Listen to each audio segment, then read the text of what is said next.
بسم اللہ الرحمن الرحیم۔ آج کے پروگرام کے سلسلے میں یہ کہنا ہے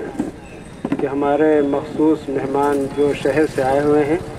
ہم انہیں سے گزارش کریں گے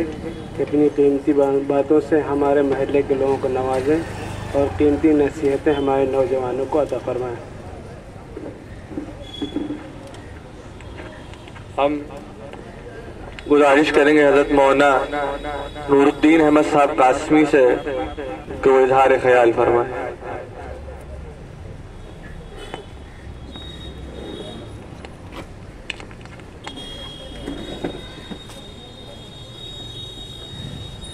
بسم اللہ الرحمن الرحیم، نحمده ونصلي ونسلم على رسوله الكريم، اما بعد۔ قال الله تبارك وتعالى: يا أيها الناس إنا خلقناكم من ذكر وأنثى وجعلناكم شعوبا وقبائل لتعارفوا إن أكرمكم عند الله أتقاكم۔ قال النبي صلى الله عليه وسلم: الناس كلهم كجسد واحد، او كما قال صلی اللہ علیہ وسلم۔ معزز علماء کرام و حاضر مجلس، میرے عزیز دوستوں اور بھائیوں، آج ہمارے ملک کو تقریباً 77 سال آزادی کے مکمل ہو گئے اور ہم 78واں جشن آزادی آج منا رہے ہیں۔ ایک بات ذہن میں رکھیں کہ انسان کو اللہ تعالیٰ نے فطرتاً آزادی پیدا کیا ہے۔ اللہ تعالیٰ کی 18,000 مخلوق میں سب سے زیادہ صاحب کرامت اور اللہ کے نزدیک محترم اور معظم یہ انسان ہے، حتیٰ کہ ایک بہت نورانی مخلوق ہے جن کی صفت قرآن کے اندر ہی بیان کی گئی: لا یعصون اللہ ما امرہم ویفعلون ما یؤمرون، کہ وہ اللہ کی نافرمانی نہیں کرتے اور جو حکم دیا جاتا ہے وہ کرتے ہی رہتے ہیں، اسی میں لگے رہتے ہیں۔ علماء کرام بیٹھے ہیں، مفتیان کرام ہیں، آپ ان سے پوچھیں، یہ انسان ہونے کی حیثیت سے فرشتوں سے بھی افضل ہے۔ انسان کے افراد کے اعتبار سے نہیں، بہت سے افراد بلکہ کروڑوں افراد ایک فرشتے کا مقابلہ نہیں کر سکتا ہے، جبریل علیہ السلام کا مقابلہ نہیں ہے، لیکن من حیث المجموعہ انسان اللہ کی تمام مخلوق میں سب سے افضل ہے۔ اور من حیث الافراد دیکھا جائے تو امام الانبیاء خاتم النبیین، رحمت للعالمین، فخر بنی آدم حضرت محمد صلی اللہ علیہ وسلم اس کائنات میں اللہ کی تمام مخلوقات میں سب سے زیادہ افضل ہیں۔ من حیث الانسان ہونے کی حیثیت سے اللہ نے ان کو ساری کائنات کے تمام انسانوں ہی نہیں، تمام مخلوقات پر وہ افضل اور اشرف ہے۔ ہمارا ایمان ہے بعد از خدا بزرگ تو ہی قصہ مختصر۔ پھر اس کے بعد اللہ رب العزت نے فرمایا کہ یہ انسان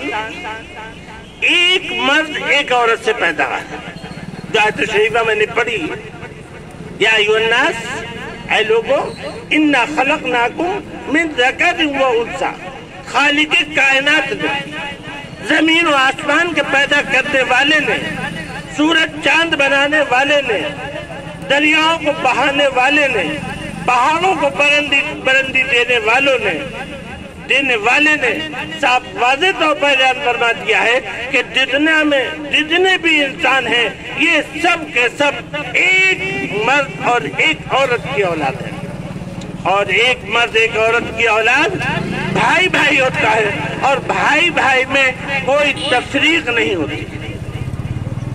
بھائی بھائی برابر ہوتا ہے۔ اس سے یہ پیغام ملا کہ کوئی کہیں کا رہنے والا ہو،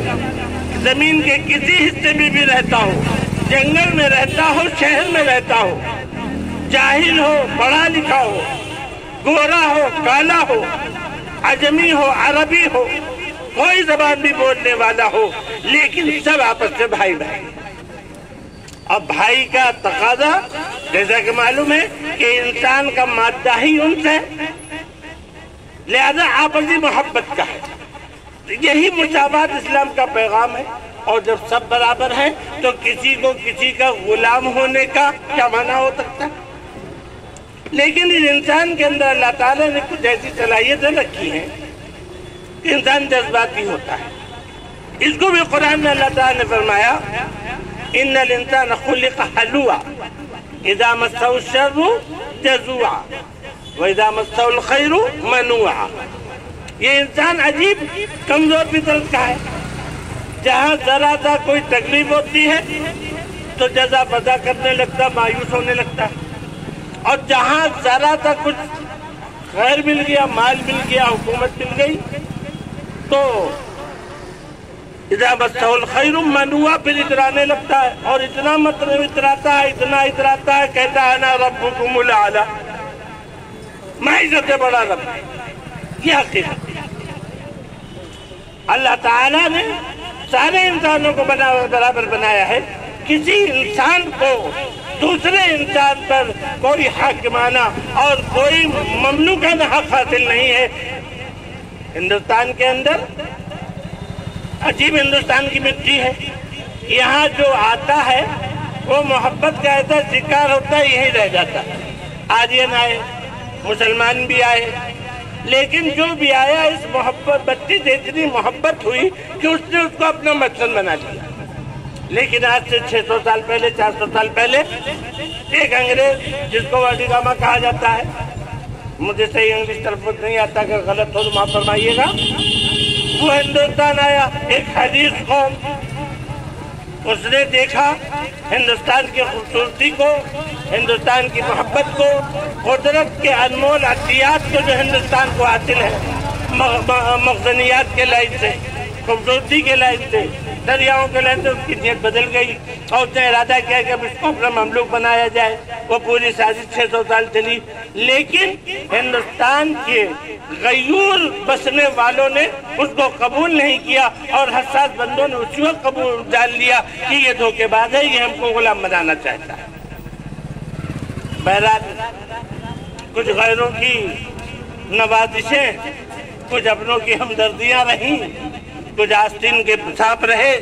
جن کی بنا پر ہماری کوششیں ناکام ہوتی رہیں اور ان کا تسلط بڑھ گیا۔ آخر میں وہ وقت بھی آیا کہ ہمارے اکابر نے محسوس کیا کہ اگرچہ ملک ہمارا تھا، ہم سے چھینا گیا، اور ہمارا فرض تھا کہ ہم سارے ملک والوں کو آزاد کراتے، لیکن اب ایسا محسوس ہو رہا ہے کہ اکیلے ہمارے لیے لڑائی لڑنا کچھ مشکل پڑے گا، تو انہوں نے پورے ہندوستانیوں کو شامل کیا اور اس کے بعد میں ملک کی آزادی کی لڑائی لڑی۔ الحمدللہ اس میں کامیاب ہوئے سب، پورا ہندوستان انگریز کے خلاف کھڑا ہو گیا۔ پھر آزادی کے بعد میں ہمارے بزرگوں نے، چاہے وہ مجاہد ملت حضرت مولانا عبد الرحمن سہروردی رحمۃ اللہ تعالیٰ علیہ، چاہے حضرت شیخ الاسلام مولانا حسین مدنی رحمۃ اللہ تعالیٰ علیہ، اس طریقے سے امام الہند حضرت مولانا ابوالکلام آزاد ہوں، ان تمام لوگوں نے ڈاکٹر امبیڈکر کی سربراہی میں ملنے والی، بابا صاحب امبیڈکر کی سربراہی میں ملنے والی کمیٹی میں رہ کر اس طور پر ہندوستان کا دستور بنایا کہ یہاں پر کسی کو ذات کی بنیاد پر، کسی کو مذہب کی بنیاد پر، کسی کو علاقے کی بنیاد پر کوئی برتری حاصل نہ ہو، بلکہ کوئی بھی کسی بھی مذہب کا رہنے والا ہو، ماننے والا ہو، اس کو ایک ووٹ کا حق، کسی بھی علاقے کا رہنے والا ہو اس کو ایک ووٹ کا حق، کسی بھی بڑے سے بڑے منصب پر رہنے والا، صدر جمہوریہ ہو یا وزیر اعظم ہو یا رکشے پہ رکشہ چلانے والا اور جھلی ڈھونے والا کوئی شخص ہو، سب کو برابر کا ایک ووٹ دینے کا حق حاصل ہے، اور سب حکومت سازی کے اندر جو ہے برابر کے شریک ہیں۔ اس دستور کو الحمدللہ چلا،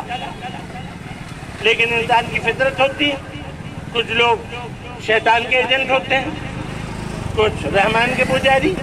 کچھ دنیا میں فساد ہی